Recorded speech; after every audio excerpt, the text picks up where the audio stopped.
अनोखा स्वयंवर। उत्कल देश के राजा की एक सुंदर, प्रतिभाशाली और बुद्धिमती पुत्री थी जिसका नाम था ऐश्वर्या। सुरीली आवाज की सम्राज्ञी और एक बेहतरीन नृत्यांगना होने के साथ साथ उसे वेद ग्रंथों का भी खूब ज्ञान था। ऐश्वर्या को अपने रंग रूप, ज्ञान और गुणों पर काफी गर्व था।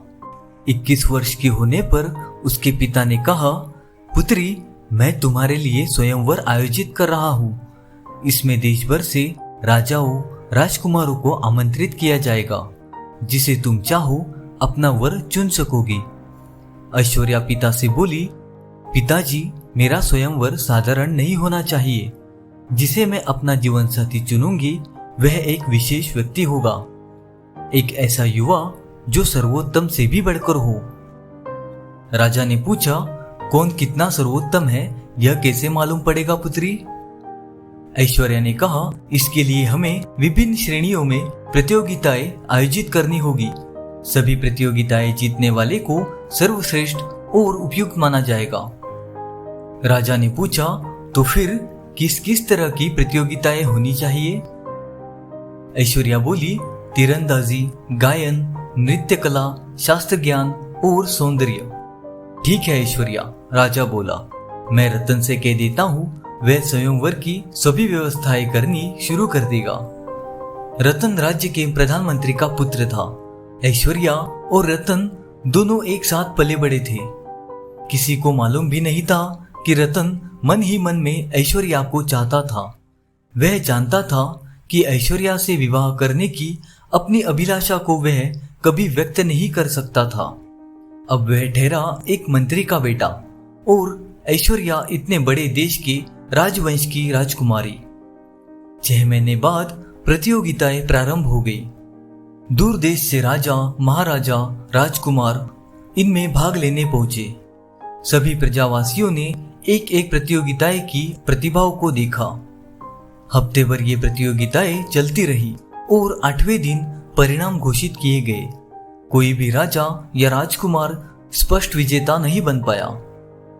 कौशल का राजकुमार कामदेव सबसे सुंदर था, तो उल्लास राज्य का राजकुमार प्रकृत गायन में प्रवीण था। कृति नगर के नृत्यानंद ने नृत्य में अपना लोहा मनवाया, तो कांचीपट्टनम के पराक्रम सर्वोत्तम तीरंदाज घोषित किए गए। शास्त्र ज्ञान में स्वस्तिपुर के ज्ञानचंद्र विजय रहे। ऐश्वर्या ने पूछा, अब क्या किया जाए पिताजी? राजा ने उत्तर दिया, इन्हीं में से तुम्हें अपना वर चुनना है।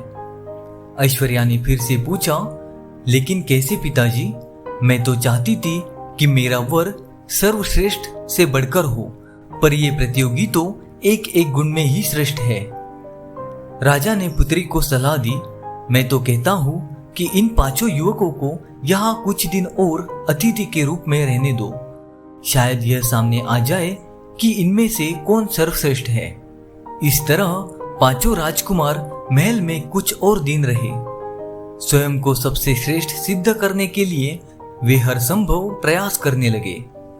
सूर्य की पहली किरण के साथ ऐश्वर्या को प्रकृति की मधुर आवाज में रोमांचकारी गीत सुनने को मिलते। वह नीचे बगीचे में खड़ा गा रहा होता। जैसे ही वह सीढ़ियों से उतरकर नीचे आती तो राजसी वेशभूषा में सजा धजा कामदेव राजकुमारी के समक्ष अपना प्रणय निवेदन रखने के लिए खड़ा रहता। इसके बाद ज्ञानचंद्र राजकुमारी के साथ वेदों और उपनिषदों पर विमर्श करना शुरू कर देता था। फिर पराक्रम भी कहाँ पीछे रहता, वह भी राजकुमारी को अपनी धनुर्विद्या का प्रदर्शन दिखाता। शाम के समय जब वह अपने कक्ष में आराम कर रही होती तो नृत्यानंद उसे नृत्य कक्ष में अपना शास्त्रीय नृत्य दिखाने के लिए बुला लेता। जैसे जैसे ऐश्वर्या उनके साथ समय बिता रही थी वैसे वैसे उसकी उलझन बढ़ती जा रही थी। किससे विवाह करे, इस प्रश्न का उत्तर तलाश पाना स्वयं के लिए कठिन हो गया। यह दुविधा उसने रतन को बताई। रतन विनम्रता पूर्वक बोला, इसमें मैं आपकी कोई सहायता नहीं कर सकता राजकुमारी। ये निर्णय आपका है और आपको ही लेना है। राजकुमारी बोली, क्या मतलब है तुम्हारा? मैं क्या चाहती हूँ मुझे नहीं पता। अपना सिर झुकाकर रतन बोला, विवाह के लिए आप किसी व्यक्ति को तलाश रही है या किसी विशेष गुण को? चिढ़कर ऐश्वर्या ने जवाब दिया, स्वाभाविक है, किसी व्यक्ति को। तो फिर आप पर गुणों की धुन क्यों सवार है?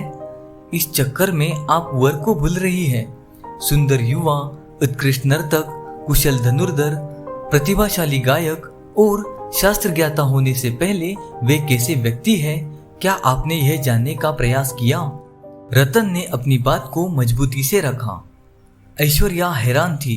उसने सोचा नहीं था कि रतन उसके बारे में इतनी गहराई से सोचता होगा। इससे पहले वह कुछ कहती, रतन चला गया। रतन के कहे शब्द रात भर राजकुमारी के दिमाग में गूंजते रहे। अगले दिन पांचों राजकुमार और राजकुमारी ऐश्वर्या दक्षिण के जंगलों के भ्रमण को निकले। रतन भी उनके साथ था। वह भूल गई कि उसके साथ सुरक्षा कर्मी नहीं है। ऐश्वर्या राजकुमारों से बात करते चली जा रही थी। इस बीच समय कैसे बीत गया उन्हें पता ही नहीं चला।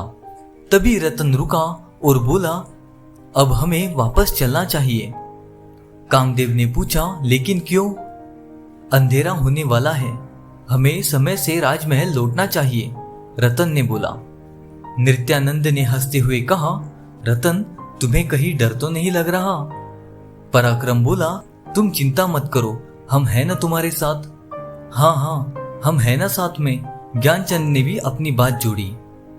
उन्हें अनदेखा करते हुए रतन बोला, ऐश्वर्या, महल से निकले 3 घंटे से अधिक समय हो चुका है। महाराज चिंता कर रहे होंगे। जंगल के इस इलाके में बाघ है, हमारे पास शस्त्र भी नहीं है, आओ वापस चले। रतन के निवेदन को अनसुना करते हुए ऐश्वर्या चलती रही। 500 राजकुमार तिरस्कारपूर्ण नजरों से रतन को देखते हुए राजकुमारी के संग हो लिए।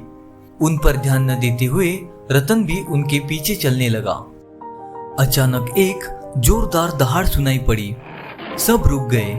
कुछ ही कदमों की दूरी पर एक खतरनाक बाघ खड़ा था। ऐसा बाघ ऐश्वर्या ने कभी देखा नहीं था। वह ऐश्वर्या को घूरने लगा और उस पर गुर्राने लगा। इससे पहले कि कोई कुछ करता, रतन राजकुमारी के आगे आकर खड़ा हो गया। बाघ ने रतन पर नजरें गड़ा दी। रतन बोला, भागो ऐश्वर्या, भागो। बाघ भूखा है, जब तक मैं इसे रोक सकता हूँ रोकूंगा, आप भागो। कामदेव ने कहा, हाँ आओ ऐश्वर्या, सैनिकों को बुला लाते हैं। ऐश्वर्या बोली, मैं रतन को छोड़कर नहीं जाऊंगी। अरे हम छोड़कर थोड़े जा रहे हैं, मदद मांगने ही तो जा रहे हैं।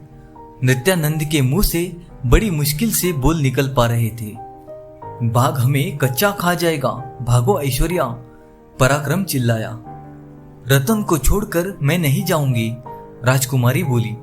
लेकिन हम तो जान बचाए, ज्ञानचंद्र बोला और सभी भाग गए। रतन एक फुर्तीला और दुष्ट पुष्ट युवक था। जैसे ही बाघ रतन की ओर बढ़ा, रतन बाघ की पीठ पर झपट पड़ा। अपनी मजबूत भुजाओं का फंदा बनाकर उसने बाघ की गर्दन को जकड़ लिया। बाघ ने उसे फेंकने के भरसक प्रयास किए, लेकिन रतन डटा रहा। तभी बाघ की जोरदार चीख निकली और वह शांत पड़ गया। ऐश्वर्या ने पलटकर देखा, सुरक्षाकर्मी पहुंच चुके थे। उनके चलाए तीरों से बाघ धराशायी हो गया था। रतन उठकर खड़ा हो गया। बाघ ने उसे कई चोटें पहुंचाई, लेकिन वे गंभीर नहीं थी। ऐश्वर्या दौड़कर रतन के पास पहुंची और उसका हाल पूछा। सुरक्षाकर्मी बोला, महाराज आप लोगों के लिए चिंतित हो रहे थे और उन्होंने हमें आपको तलाशने के लिए भेज दिया। रास्ते में वे 5 राजकुमार हमें मिले और उन्होंने हमें बताया कि आपकी जान खतरे में है। अगले दिन ऐश्वर्या रतन से मिलने पहुंची। कैसे हो तुम रतन?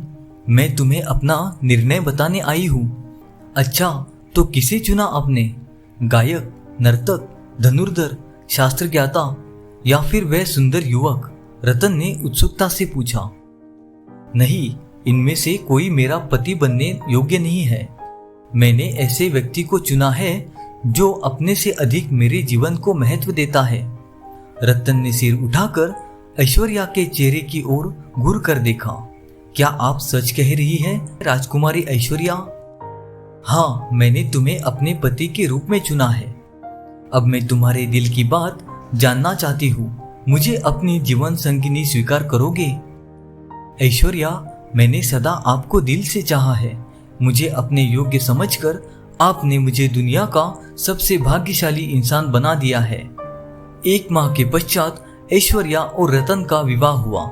इस भव्य आयोजन में सौंदर्य की प्रतिमा ऐश्वर्या और प्रसन्नचित्त रतन को देखकर उत्कल वासियों ने वर वधू की खूब वाहवाही की। कहानी समाप्त। यदि आपको हमारी वीडियो अच्छी लगी हो तो वीडियो को लाइक और कमेंट करना ना भूलें और इसी प्रकार अच्छी और नई कहानियां सुनने के लिए हमारा चैनल जरूर सब्सक्राइब करें।